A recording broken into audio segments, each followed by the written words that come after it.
so weird. We don't have Jeff here today. I know. He was just here a few minutes ago. Yeah, what are we gonna do? I don't know. I think we might as well just end the stream right now. Yeah. He could play producer man today, I guess. Yeah. I guess we'll just roll with that. But thanks for tuning in. Matt Enderly with Patchphrase, and that's Justin Armenta with jadigitizing.com. And there's someone walking outside my window, so I'm going to be distracted. But so it's a little different today. We don't have Jeff. It's really weird. Just kidding. So let's see. What do we got for comments so far? We got Barb saying good evening from North Central Minnesota. And she's saying hi, Justin, and hi, Matt. If you say hi, Jeff, he's in the background too. He's just a little camera shy right now. But what are we talking about today, Justin? We are talking about tips and shortcuts to help. What's the term? What do we call it? It's like expediting your digitizing process. That is the word. Big word. Your digitizing process, yes. All right, so we're going to pull in Cindy real quick because she is blowing up the comments, saying good evening. And then we got Barb saying hi, Cindy, and hi, Cindy back. Hi, y'all. And the whole conversation going on. Okay. So what we're going to talk about is pretty much how can you use the tools in your software to speed up your digitizing process. Right. Yeah. I'll let you go. No, I was just saying, I tend to do a lot of things by hand just because you have more control over certain things, certain underlays and stuff like that. But there are a lot of things, and I know we're showing these things in Wacom because that's what Matt and I use. But pretty much the major softwares out there all have one way of doing it. The things that we're showing, it might be a different tool, it might be called something different, but a lot of the softwares do the same stuff. Yep. And yeah, pretty much like if you got Pulse, you got Floriani, Chroma, Hatch, Wilcom, yeah, you're set.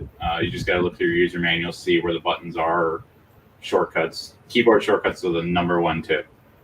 Knowing how to use your keyboard, leverage that to actually get your work done faster. That's probably tip number one. Absolutely. And if you have a fancy dancy mouse like this that has the buttons on the sides, these are programmable mouse that you can program, different tools that you use a lot, and it's just a matter of getting used to which button is which and digitizing the fly that way, as well as the hotkeys.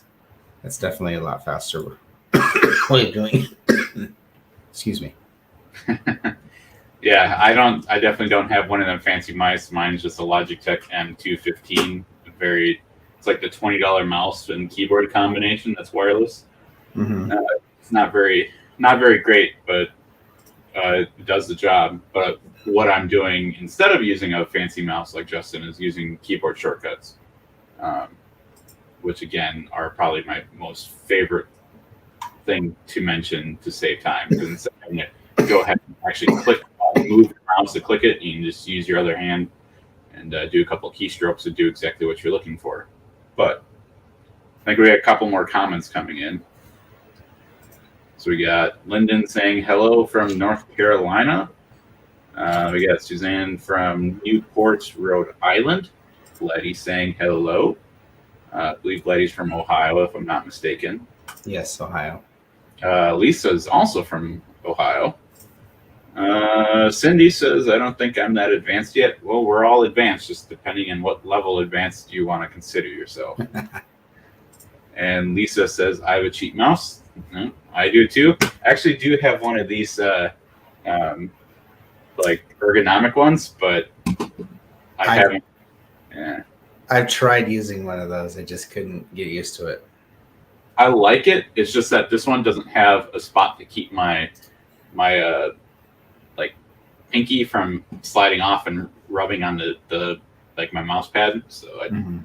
I kind of regret buying that one, but Gotcha. that's where going to like a computer store like Micro Center or Best Buy or something like that, and actually trying them out instead of just buying them on Amazon while you're away, so you can't return it in time. But to each their own. All right, so I'm going to bring up my software. It's a little different. Normally it's someone else's, but wrong display. That's even wronger. There we go. I'm going to take it down and put it on a different monitor. Where's my producer?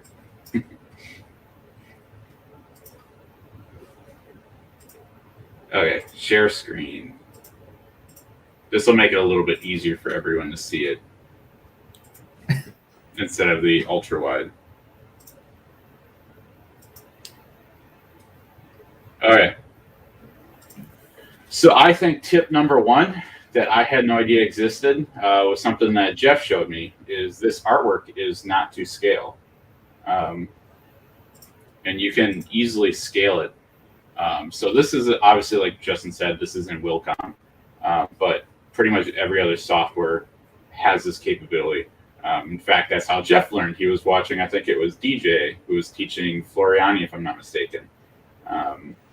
I can't see Jeff nodding his head in the little window, but yep, that's what it is.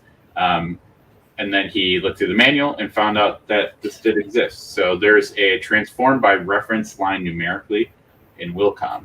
So if you click that, and let's say I know that this patch has to be 4 inches tall, I can click on the like parts that I want to be 4 inches tall, resize it. Even though it's set to millimeters and metric, I can still do 4 inch. And now it is going to be exactly 4 inches tall. And I can prove that. You just taught me something there. I didn't know you could put a inch value in when it's set to millimeters. Well, now you learned. This is why we do this. So now if I do this, you can see it's 4 inches. Yeah, that's definitely a quick thing that you don't have to worry about bringing the artwork into a different program, like a art program. It is scalable as long as you know it is a readable artwork in that software, but it is scalable within the digitizing software, which a lot of the old digitizing softwares weren't like that. Or if they did, it's just like grabbing and pulling a corner in. There wasn't a value where you can just pick 2 points and say make it 4 inches from here to here. So that's definitely a quick cheat there. It's definitely a lot easier than the way I was doing it before. Because, like, let's say I want to make this patch to be 3.5 inches. So if I do 3.5 inches, and now I got to resize this down, and I would just keep doing this until I got it close enough, but it was never quite as good. But the biggest point where this saved me a lot of time was when the way I would used to do patches is I would have I could probably find an actual picture of it and actually show it. But what I would have is the patch would be sewn out. I'd cut it out. I'd put it in my scanner. But because my scanner didn't do a 1-to-1 resolution or whatever, I put a quarter on as well. And a US quarter is like 24.26 millimeters. I would bring that in.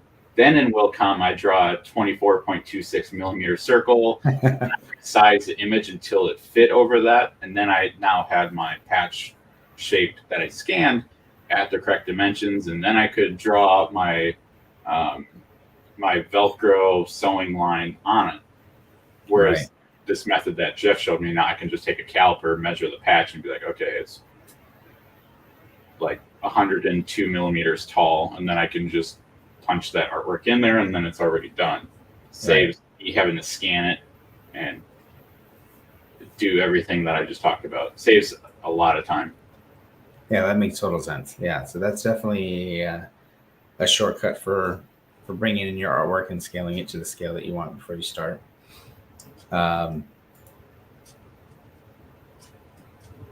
And then, yeah, go ahead. I was gonna say, you have that image for me really quick. You can send over that you have. This one? Yeah. Yeah. If you cover the comments, I will send it over. All right.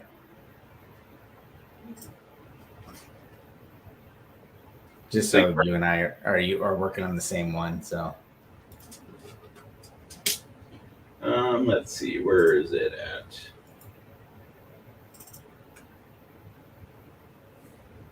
So, Jeff asks, so what do your buttons program to, or my buttons programmed on my mouse? So I have the basics. I have the satin function, the fill function.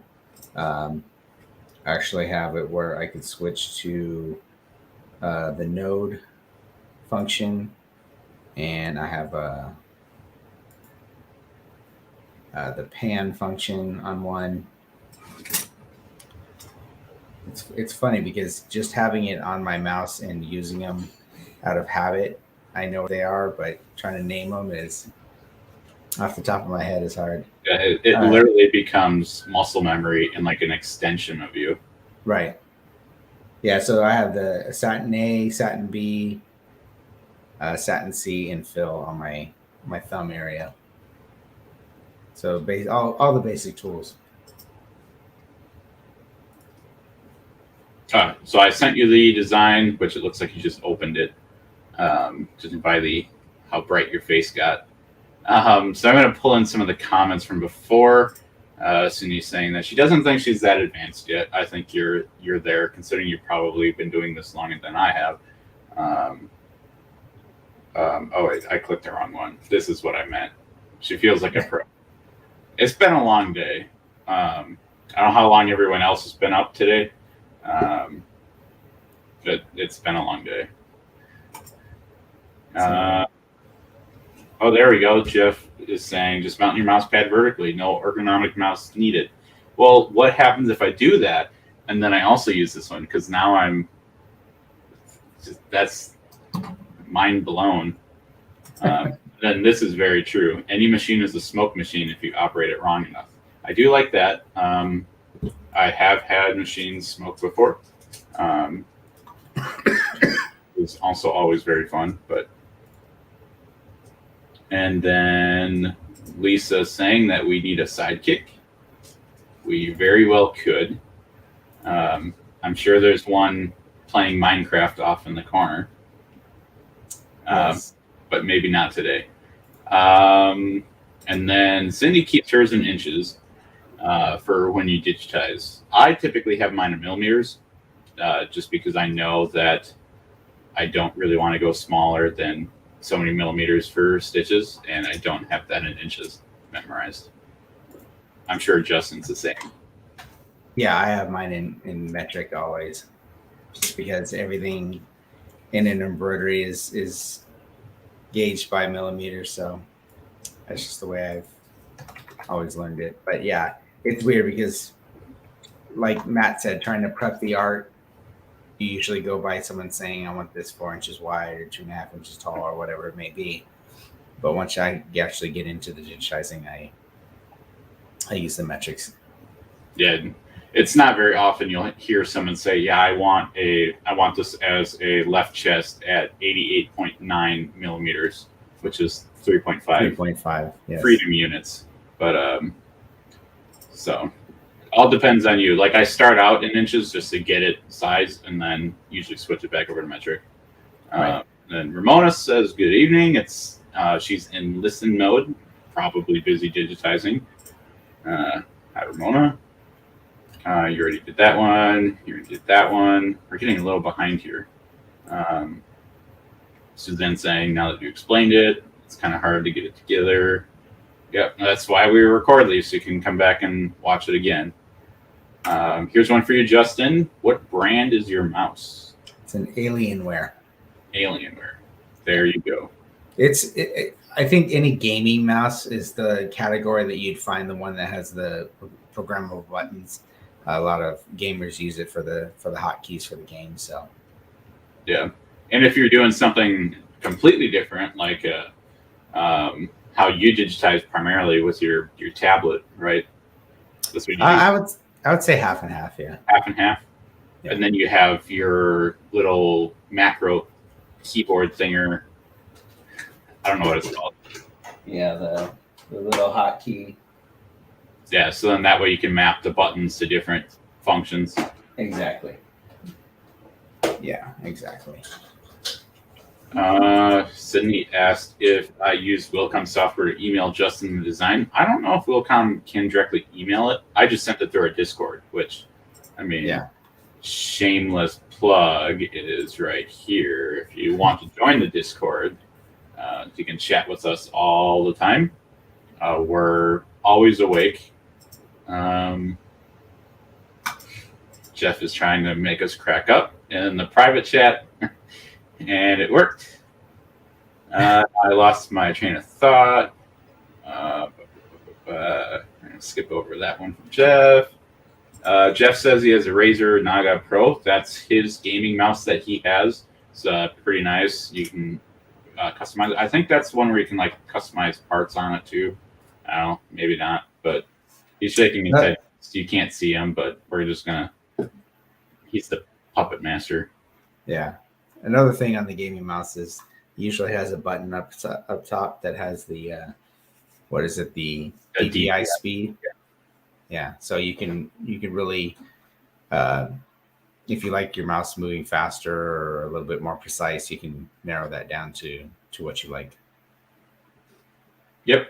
Okay, I'm gonna go back to this one. So another thing that I like to do, so I'm gonna digitize the lightning bolts really quickly once I find my mouse. I'm not focusing on the proper way to digitize it. That's not what this is for. I'm just doing it really quickly. In fact, I already digitized this design before. So just demonstrating it. Bam. Okay, that is obviously not what we want. We're going to make it look a little bit better. There we go. So now if I want to, because I know that this design is symmetrical, I actually don't have it set at the origin of 0, so I should probably do that. So I'm going to go ahead and do that now because I should have did that before.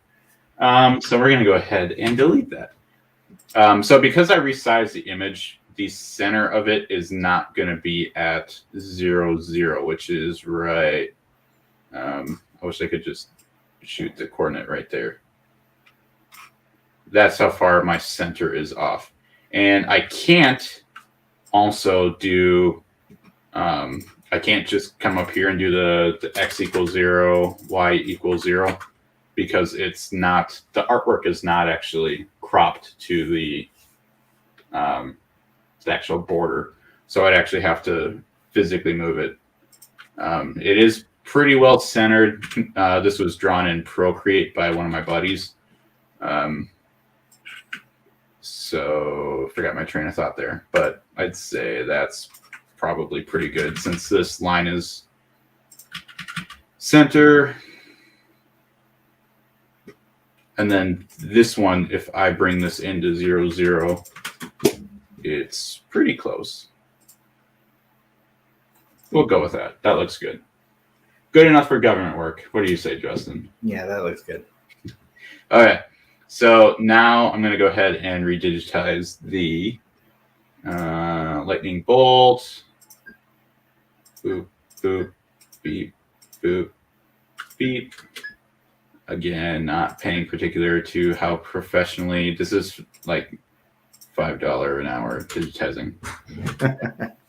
All right. So now to use some of the tips and tricks in Wilcom, instead of just like copying it, pasting it, and now I got 2 objects.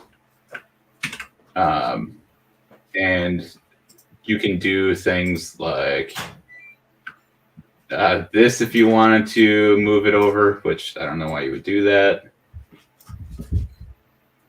That didn't retain it.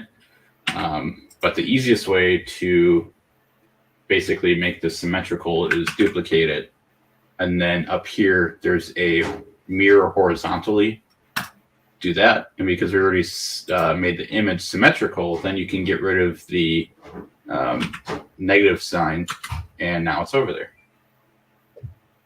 That's how I imagine you do something similar. Yeah, I actually do similar. Oh, another shortcut too is if you let me again, if I have to do it to remember correctly. If you right click on an object and drag it, it'll actually duplicate it. Yep, and you can do it that way too. And you can mirror it using that tool. So that's just another hotkey. Instead of Control C to copy, Control V to paste, you just grab the object with your right mouse button, drag it, and if you hold Control, it'll actually constrain it to the same line, so you can drag it over where you want, drop it, let go of your mouse key, and then you can mirror it. So that's a quick way of doing a copy and paste. Oh, I was wondering why it wasn't in mine. It's because I didn't hold Control. No. Noob. So Jeff is going to say that that's not how he would do it.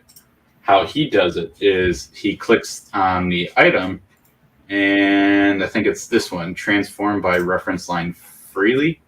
And then he basically just goes like this. I'm holding Control, so it locks at, is that like 5 degrees, maybe 10 degrees, 15 degrees, whatever. It doesn't matter. And you just drop the line. Oops, and I screwed that up. Yeah, I don't do it this way, which is why. I think Jeff's the only one that does it this way.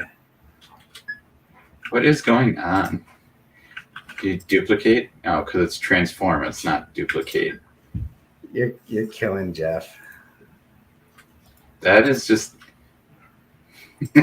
okay. Whatever. Jeff does something with this transform by reference line freely. I don't know what he's doing, but again, this is way easier for me. Just mirror it and do that. And then to do it this way, I could do it. Oh wait, I did the wrong one. This is what he's doing. Let me just make sure there's only one there, and there's not. Now there is. This one. Mirror by reference line. There you go. There you go. Except that So you would have to copy and paste it first, and then you'd mirror it over, and then it would mirror exactly the same distance from the center as the other one. So yeah, there you go. So that's how you can do it. If you're OCD like me, or CDO, if you're really OCD, you're not OCD because it's CDO. This is not going to be exactly symmetrical. It's not perfection. See, this one is negative 11.63. This one's negative or positive 11.76. Because I can't be that precise. Just saying. If you want perfection, you Control D to duplicate, mirror it, and then take the absolute value.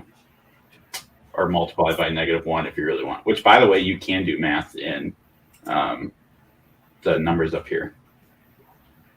So you can? Yeah. Watch, it won't work now. Okay, well, that's weird. It worked the other day.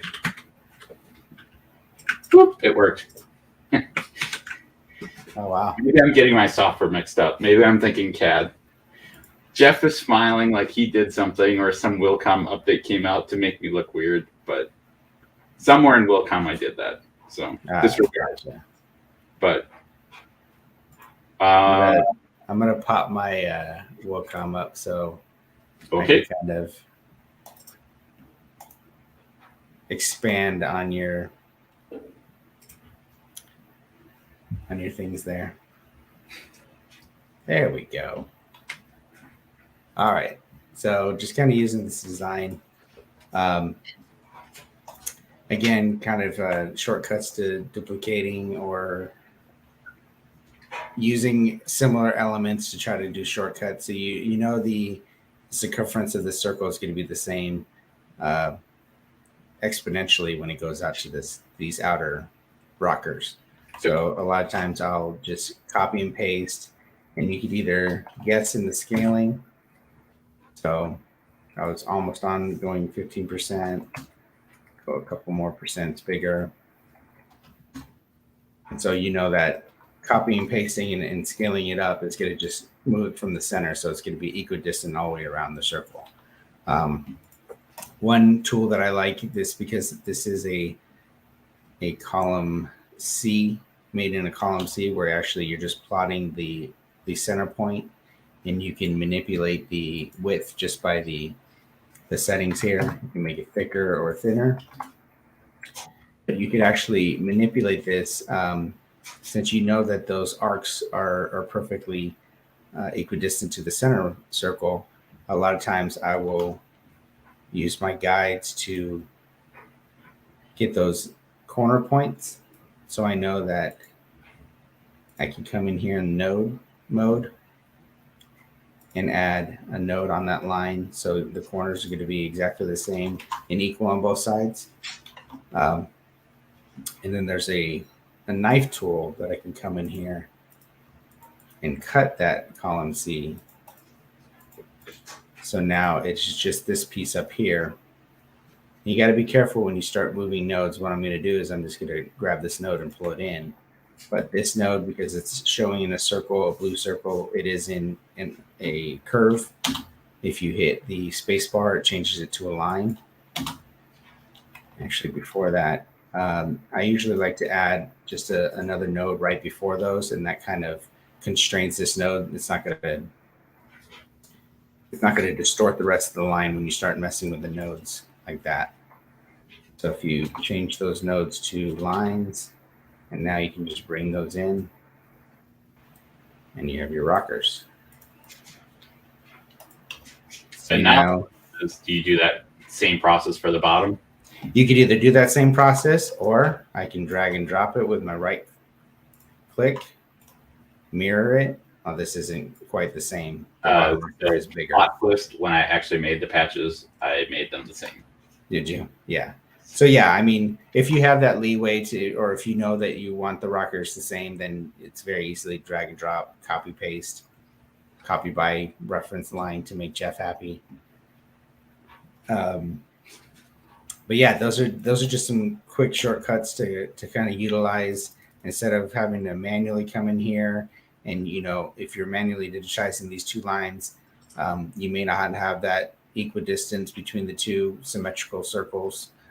So this way, like Matt said, have something, you know, precise and exactly on, and especially when you're working with designs like this that are symmetrical, it does speed up the process. You're not having to digitize the whole thing line by line, element by element. A lot of times you can just grab them and copy paste and flip and mirror and whatnot. Yep. Another thing that's cool with the excuse me, with the column C input, yeah, just recovering from sickness, got that cough. Another thing that's kind of neat about the column C, not only can you can add by right clicking, you can add curve nodes, left clicking, you add the straight nodes. Again, you can see by the blue circle or the yellow square. But you can come in here and just manipulate the shape if you wanted to. But if you do plot this point and say like this border out here was an irregular line, and it changes from different thicknesses as it goes around. It's, you know, got a scalloped look or something like that. You could always use the column C's to get the precision of where the outline should sit. But if you right click on it and you break it apart, it now becomes a column. Do I have a second one there? Yeah.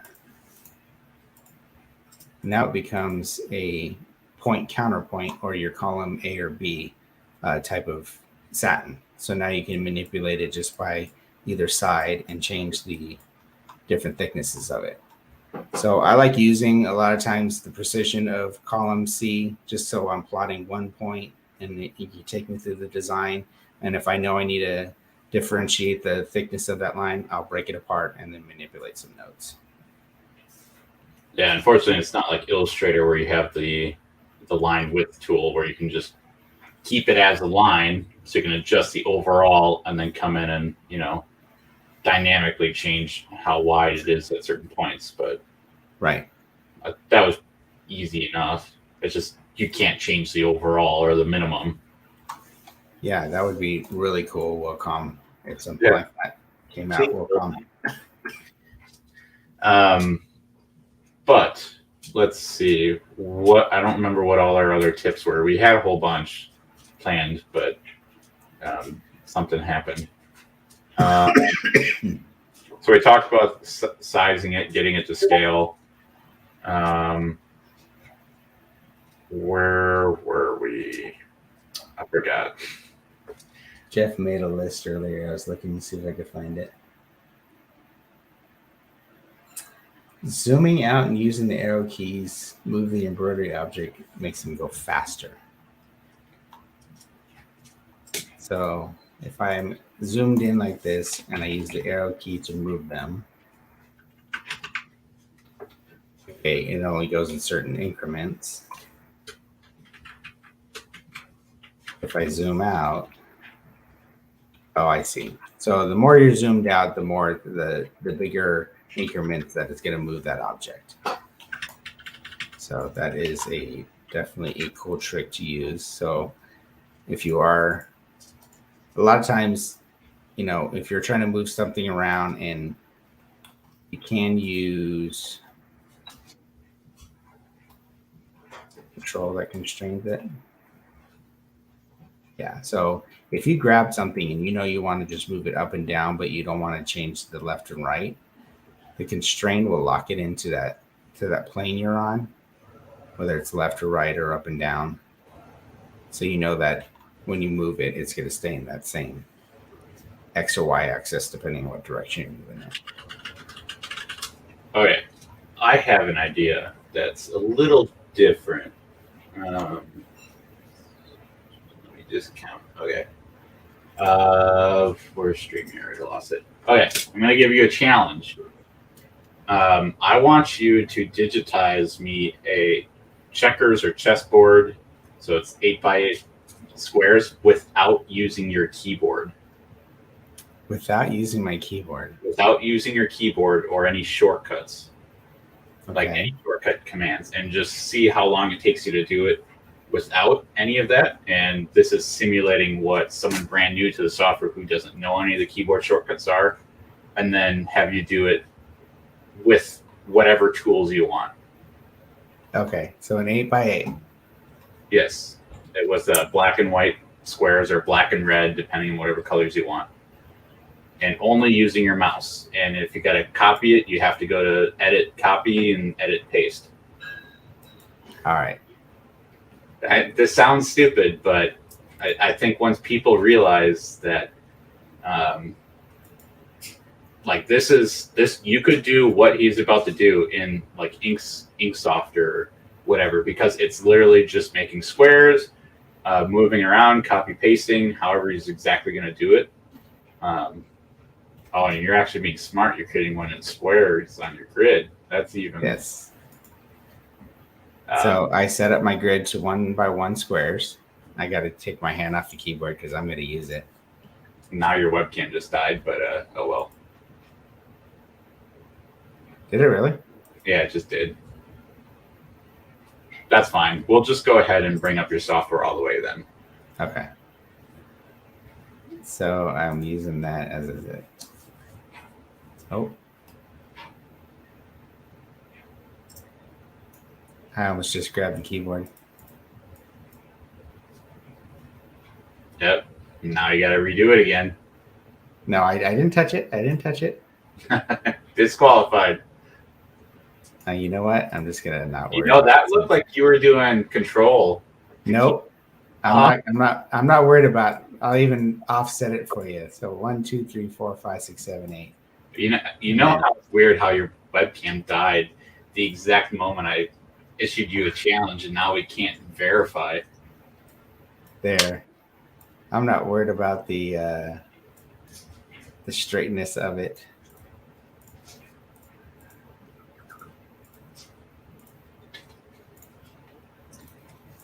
surprised you didn't just at the very end just select all of them. This is so painful to watch. I'm so used to hotkeys. This is driving me crazy. If I was really cruel, I could have gave you specific Madeira color codes, and you would have to find them, but you couldn't type in the number. But that's not what I'm trying to show you, because everyone's going to have a keyboard. They're gonna probably know the basic Control C, Control V, or Command, whatever in your software. But I think just being able to show you how much faster you can do once you like study your user manual, look over your shortcuts, understand some of your tools, it'll really play into your speed. So in the meantime, I guess I'll ask everyone else, what were you working on today? And just out of curiosity, get some little conversation going. That's kind of trippy looking.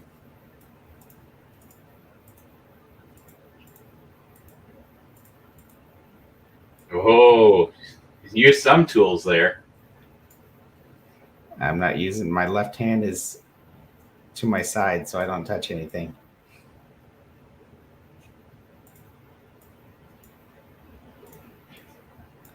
I'm just using the alignment tools to make sure that everything is straight.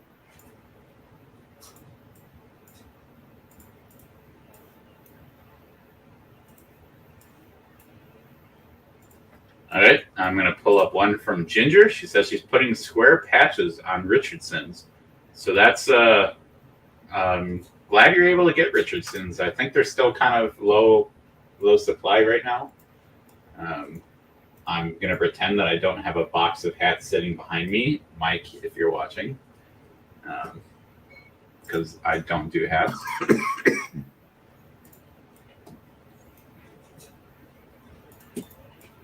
Maybe not digitized properly for overlaps and everything, but there you go. Okay, and that was, we're going to give it, I didn't actually start the timer. So I guess you're going to have to start over. Sorry. Uh-huh. Okay, so that's, you also have 27 years of experience as well, digitizing. That's correct. So that's how you would digitize a professionally done chessboard or checkers without any keyboard usage in under 5 minutes. So that's correct. I'm going to go ahead, pull back out to screen layout while you figure out what's up with your webcam. Yeah, I just tried to reset it.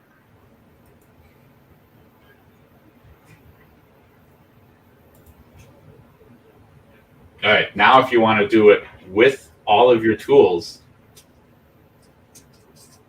With all of my tools? With all of the tools that you can use. Okay. And while you're doing that, I'm going to pull up Cindy's comment. She says, left hand tied behind your back. Yeah. That's what I basically was right now. And then Barb saying that she was printing direct to film, I believe, for shirts that will be going to a jazz festival. And so patches on shirts for the Legion and increase the waistband in some pants for a client. That's way more productive than I was today, that's for sure, or this week. And Jeff, let me screen his comment. I've been pretty out of it today. I've been trying to get some designs done and record videos for Adam. Yep, you gotta watch his videos on the Facebooks and the Instagrams of Adam making hats from scratch, which is pretty cool.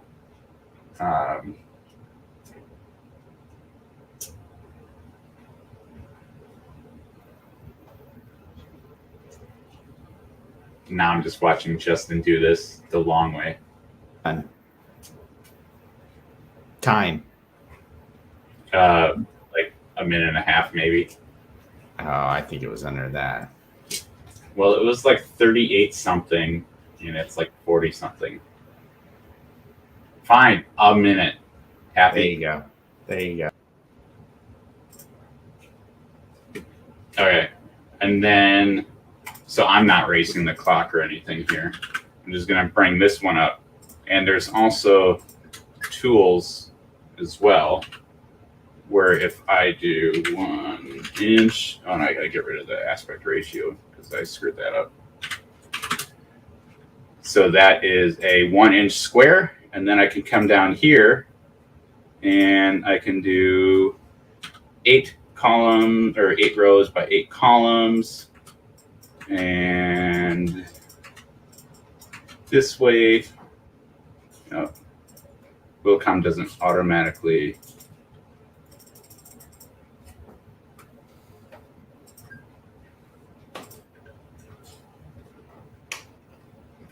The only thing is that I have to go through here and click every other one, which is a little difficult.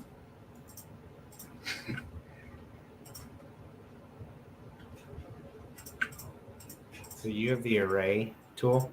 Yep. See, that's cheating. This hoop in the center is really throwing me off.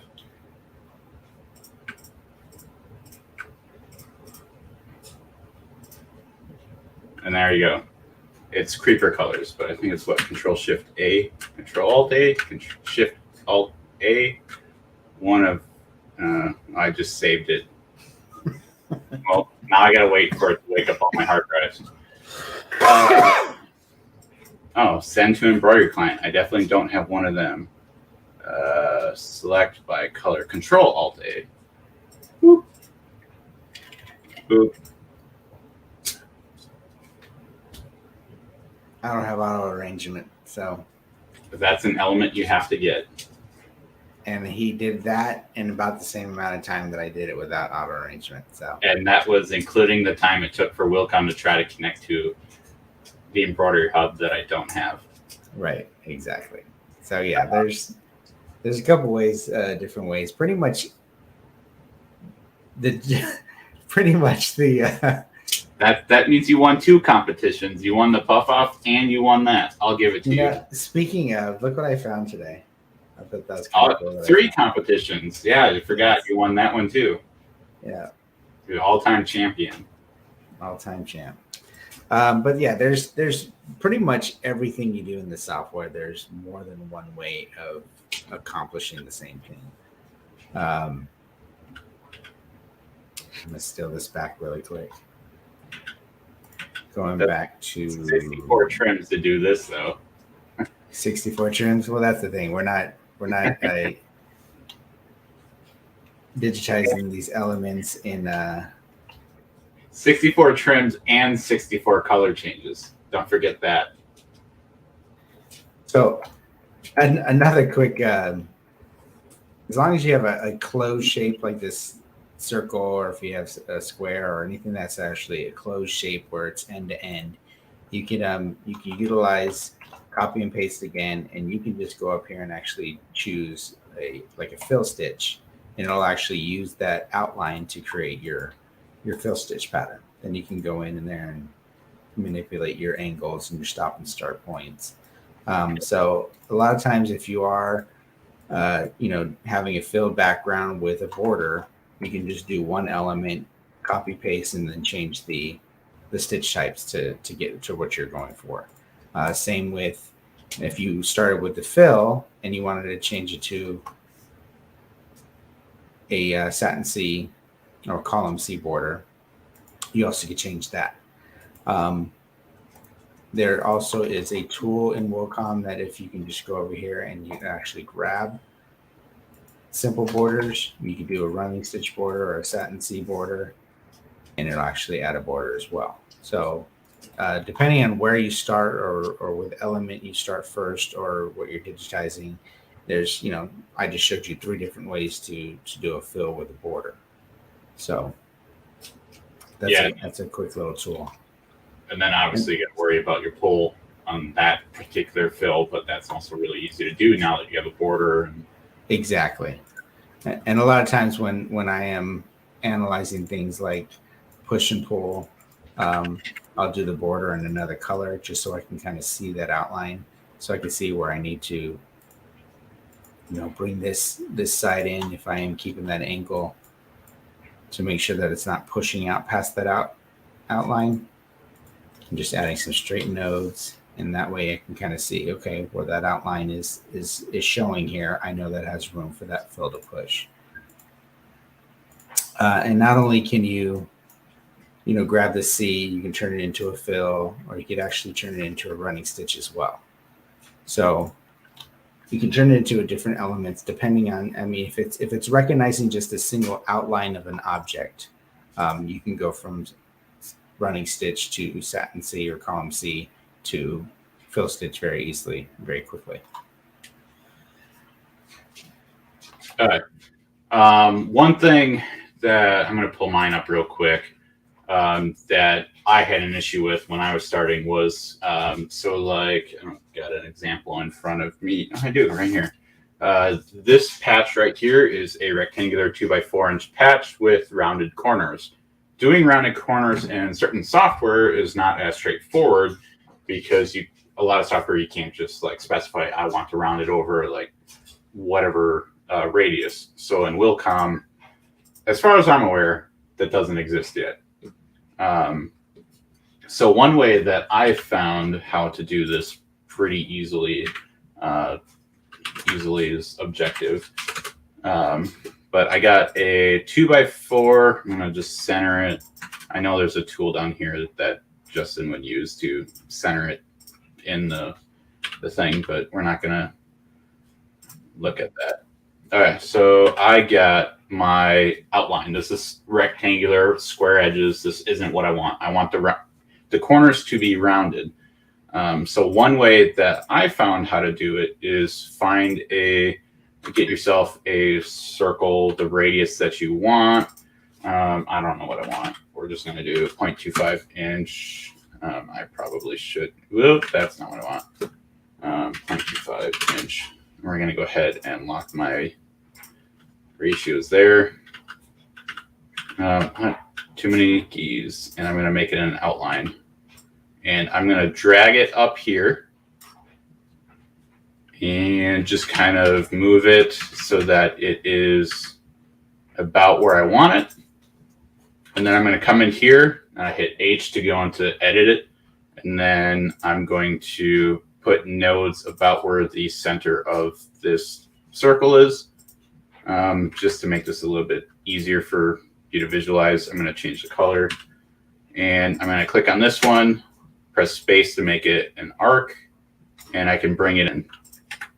And then I can delete this one, and now I got a rounded corner. But now I have to do all the other ones, and I already deleted my circle.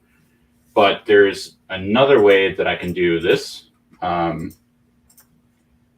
I can go ahead and knife it, and I'm crossing 0, 0. And I screwed that up. I actually got to make it a fill. And now you actually see it.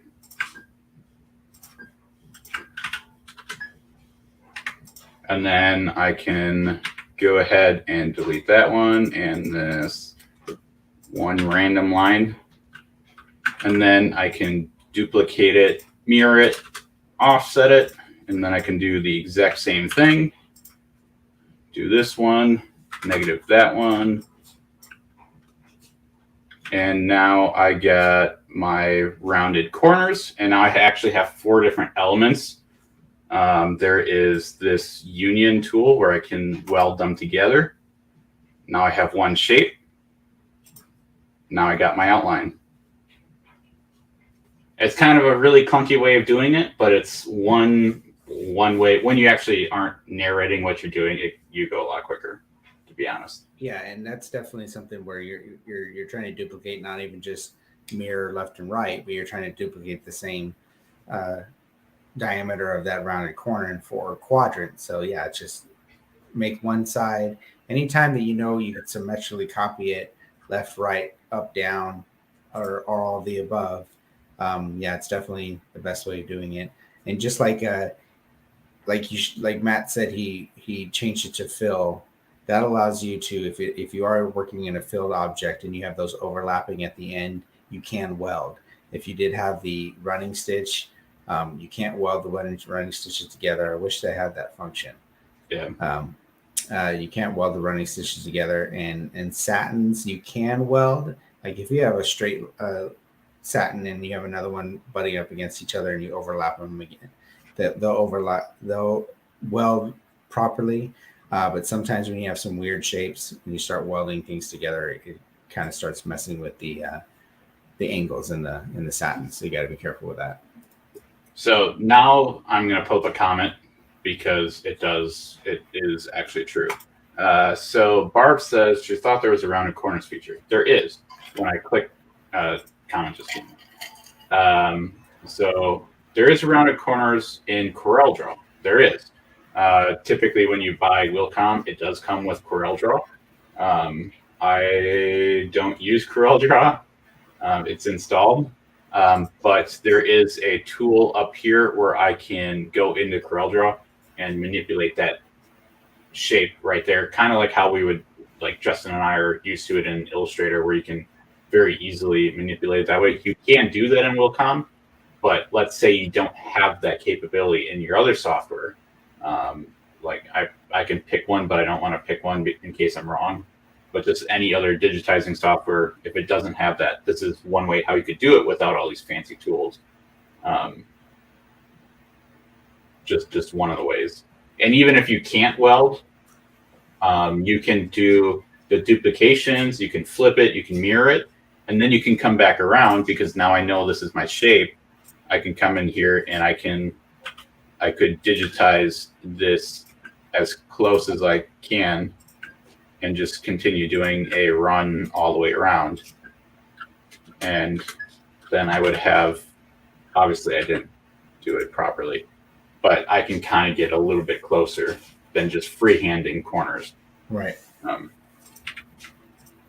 And when I first started, the way I did it is I did go into Illustrator, make what I wanted, bring it in, and then digitize it, which was just way too many steps. This is still a lot, but you can, Cindy, just go in there and kind of just eyeball and create those points like Matt did. But this technique just gives you the uniform diameter of that curve in each corner, especially with patches. That's something you're going to definitely want. You don't want something that has a teeny little curve on one corner and a big swooping curve on the other that aren't the same. So that's why this is more just kind of being more precise when you're doing symmetrical stuff. yeah. Ginger is asking where the weld is. You want to pull up that? Yep, I can do that right now. So I got two different shapes here. They're both satins. Just for my with that, we'll just leave them satins. Under, I don't know where it is actually under here. I think it's under arrange. Is it? Shaping. There we go. Arrange shaping. You have all these different ones. So weld is what I did, and I'll get one. You can see I got two colors that became one. I also got the toolbar here, a long press on it, and you can kind of see these different types of what's going to happen. Yeah, you could either cut out where they overlap. You could either use the object where they do overlap, only that space. You can cut it into parts like you just did, where it becomes where they overlap is one object and the other two parts are another object. So that's definitely a tool that's reminiscent of a lot of art programs. Yep. Yeah, and there's plenty. I don't know what these two do, but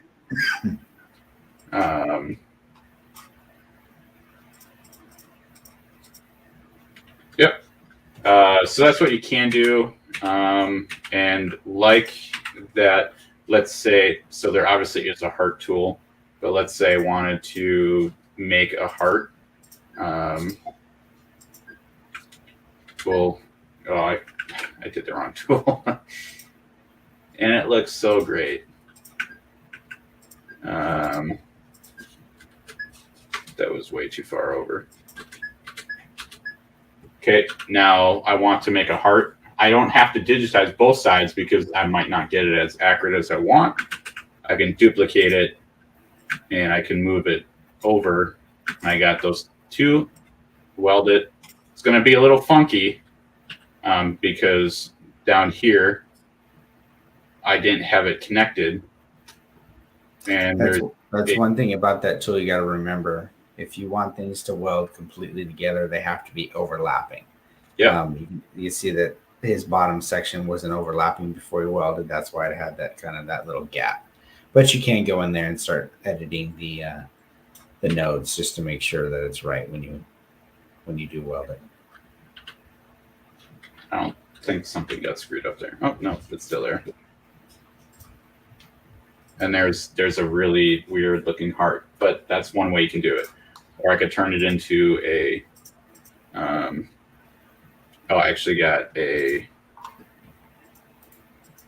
weird. There you go. There's something else I wanted to show. Oh, so I got this because I did the whole object welding and everything for this shape right here. Now I can duplicate it. I did it twice. Let's say I want to do that satin border. So I'm going to do this, but I want it to be on the inside of this. So under Willcom and special, I can offset it. And I just happen to know that if I change the side 2 to 100, it's now in there. And now the stitch generator did something weird there. But now I know that this border is going to be 4 inches wide by 2 inches tall. And there it is. So that's just one way to kind of make it a little bit easier. And then I can also do the exact same thing too with this guy. Oops, that's the wrong one. I can bring him in and make that white. And now I got my Velcro stitch pattern if I wanted to do it that way. If I'm doing applique. Again, most software have applique buttons to make it easier, but your mileage may vary. So I don't know if you got any more tips, but we're at an hour almost. Yeah, no, I think that's it. I think maybe it'd be cool that you, Jeff, and I, as we're digitizing, try to be aware. I know it's second nature to us because we're doing it all the time, but maybe be aware of shortcuts that we use that aren't normal day-to-day stuff. Yeah.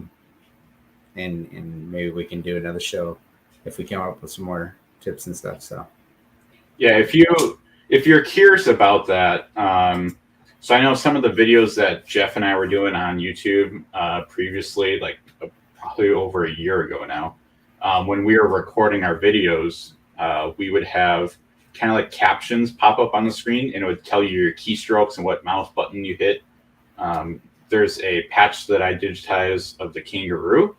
If you look at that one, it'll say like I hit Control D to duplicate or whatever. It just kind of makes me more aware of the actual keyboard shortcuts that we're doing.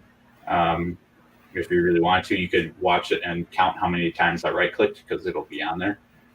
But just stuff like that. It makes it might give you a different perspective on how, granted, that was like 2-3 years ago already.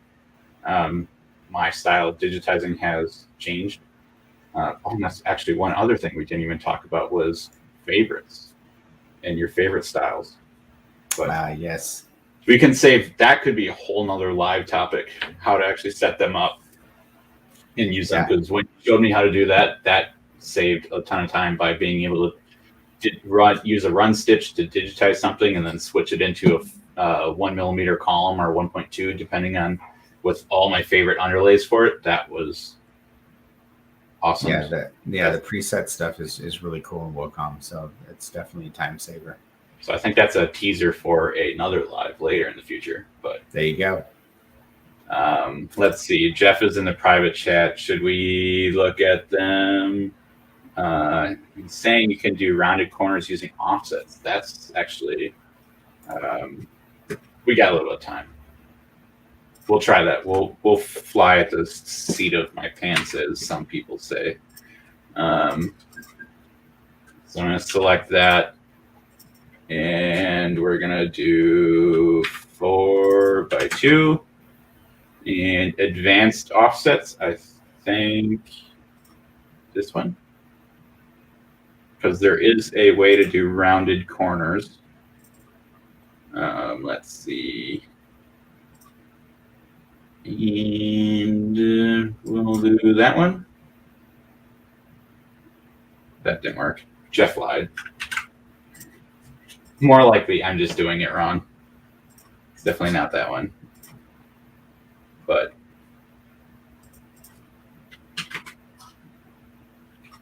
Jeff just wants me to look bad on camera. There we go. Yeah, that definitely ain't it. But it did round it. So that would obviously take a lot of playing around and getting it to work. But like we had a comment before, we almost closed out of or end the stream. That button's way too big. We had a comment before about just using Coreldraw. Yeah, you got to look into what your software has. A lot of software has a ton of features that you're not even aware of. Like there's so many features we don't know. I mean, you switched from Wings, right? Yeah, I switched from Wings a couple years ago. How long did that take for you to get up to speed in Wilcom? I would say it took me about 6 months to still not hit keys that were Wings specific and not Wilcom specific. But there's been a few times where I've had to go back in Wings and open an old file, and I'm hitting all kinds of Wilcom keys when I'm in there. So yeah, it's just a matter of it's that repetition that your body remembers. Yeah. And like, I'm not saying you have to go buy Wilcom or you have to buy XYZ software. Just look at it. Pretty much every software, if you don't have any or you're looking at one, like let's say you're looking at Embrilliance, you go to their website and look for their user manuals, and you can see what shortcuts you got, what features are in there. If you really want, you could email them, call them, whatever, see what they have. And I'm talking for any software. Obviously, it's going to take a little while, as Justin said, to get used to it. But once you get used to it, and you have all the fancy tools, you can really speed up your production flow. Right. Absolutely. I think that's a good spot to leave this one off. Yeah. So we're the embroidery nerds. Well, two of them. But yeah, if you aren't following us on the Facebooks or the YouTubes, Jeff is going to type the link in the comments real quick. I can see him clacking. You can follow us there. Subscribe to us on YouTube. There's the link in the comments section for all of you. Yeah, thanks for watching. I'm Matt with Catchphrase and Justin with Digitizing, and good night, everybody.